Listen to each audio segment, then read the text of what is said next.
Thank you, Mr. Speaker. On September 12th, the Minister of Aboriginal Affairs and Northern Development issued offshore exploration leases to more than 9,000 square kilometres of the Beaufort Sea to Franklin Petroleum, a UK company, for $7.5 million in promised work. Franklin has no experience in the Arctic. According to its most recent corporate filing, it had $220 in the bank and a corporate value of minus $32,000. It is unlikely this company will actually do any work. Instead, they now have exclusive control over a vast area of the Beaufort Sea. Now that Franklin has these leases, Section 85 of the Natural Resources Development Act allows them to transfer the leases to anyone by only notifying the minister of the transfer. No approval required. Internationally, it is common that transfer of leases require ministerial approval. This is how things are done in the North Sea. Norway requires approval of the minister before licenses can be transferred. Their law states transfer of a license or participating interest in a license for petroleum activities may not take place without the approval of the minister.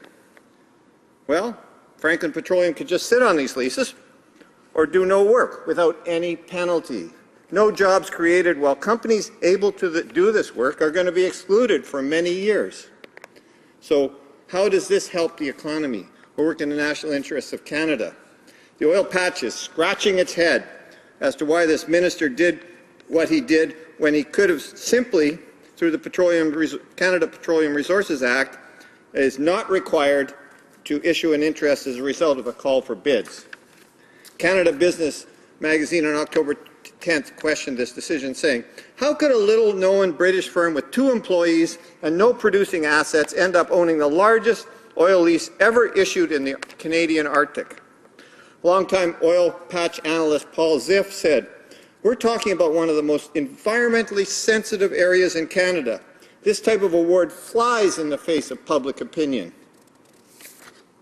Nigel Banks, professor and chair of Natural Resources Law, University of Calgary, said, "I don't think we have seen such a giveaway on this scale since the giveaways that occurred before the first major discovery of oil and gas resources in the Arctic in Prudhoe Bay in '69. Following that discovery, federal policymakers resolved to be more demanding of international oil companies. This recent decision looks like a step back in time." Professor Banks has put forward 3 recommendations which the minister should have followed if he was doing his job. First, carry out a strategic environmental assessment before making the significant decision to open up a new area for exploratory drilling. Second, develop and implement a scheme for the pre-qualification of bidders in an effort to ensure that those who are bidding on these blocks have the assets, the experience, and the safety record to engage in this type of activity.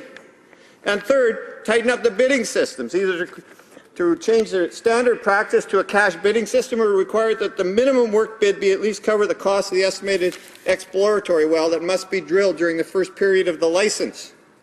Unfortunately, having a strategic environmental assessment actually follows the Cabinet directive on these types of developments. This is a Cabinet directive, and is the process used offshore in Newfoundland and Nova Scotia. Mr. Speaker, this minister didn't do his job. He failed to protect the national interests of Canada by not doing due diligence on these leases. This is a disgrace. The Honourable Parliamentary Secretary to the Minister of Aboriginal Affairs. Thank you, Mr. Speaker. I appreciate the honourable members. I don't think it was a question, but we were probably close to getting there. Appreciate the work we do together on the Standing Committee nonetheless.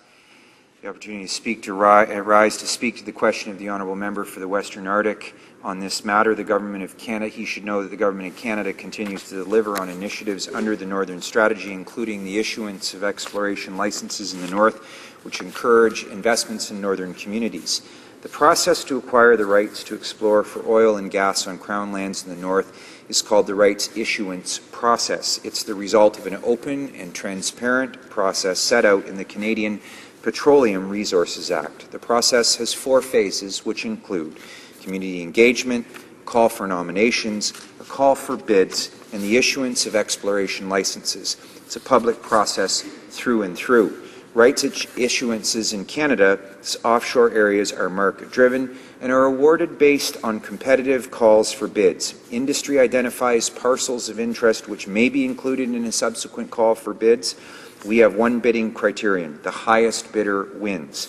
The minimum bid is set at $1 million, and before a license is awarded, a financial deposit is required, which represents 25% of the bid. Mr. Speaker, companies are required to come up with this financial deposit within 15 days of being announced as the highest bidder before any license is issued. Let me be clear, lands are not sold in the process. Rights issuance does not provide permission to conduct exploratory activities. In fact, a license is awarded for a specific period of time that affords the holder the exclusive right to apply for authorizations to undertake work. When companies get to the stage of seeking permission to conduct exploratory activities, they require authorization from the National Energy Board.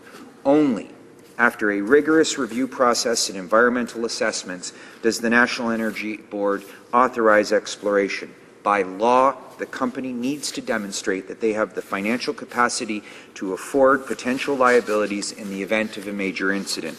What's more, this exploration of Canada's offshore regions generates economic opportunities for communities and direct and indirect benefits to Northern and Canadian economies. We're getting things done in the North, Mr. Speaker, whether it's setting high standards for regulatory frameworks, increasing opportunities, or making food more readily available. Our government takes its responsibility to the North and all Northerners seriously. We are committed to working with our partners to ensure any future development takes place in a manner that protects the Northern environment and is respectful of community interests. Thank you, Mr. Speaker. The honourable member for Western Arctic. Well, Mr. Speaker, my colleague neglects to say that there is a cabinet directive to provide a strategic environmental assessment before any leases are handed out.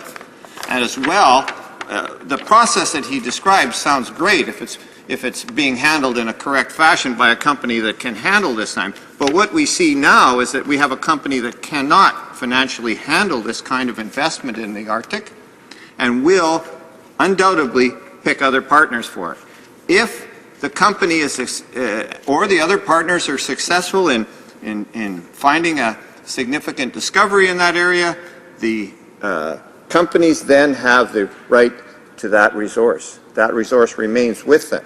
So what we have is a situation where we don't have a clear future outlined in the handing out of this lease for such a low sum of money. And I might add, Mr. Speaker, that a letter of credit is all that's required for the deposit that goes on these leases. The honourable parliamentary secretary. Thank you, Mr. Speaker. Our government is committed to ensuring that a strong and prosperous North helps shape the future of our nation. This includes meeting our responsibilities for ensuring sustainable and balanced development in the North. This includes oil and gas exploration in the Northwest Territories, Nunavut, and the northern offshore areas through the rights issuance process. This process is open and transparent, and it abides by the Canada Petroleum Resources Act. Winning bidders must provide financial security for their bid, and what's more, drilling can only take place after a rigorous review and environmental assessment. Protecting the North and the interests of Northerners is a priority for our government. The rights issuance process is carefully managed to ensure that the Northern environment is safeguarded. Thank you, Mr. Speaker.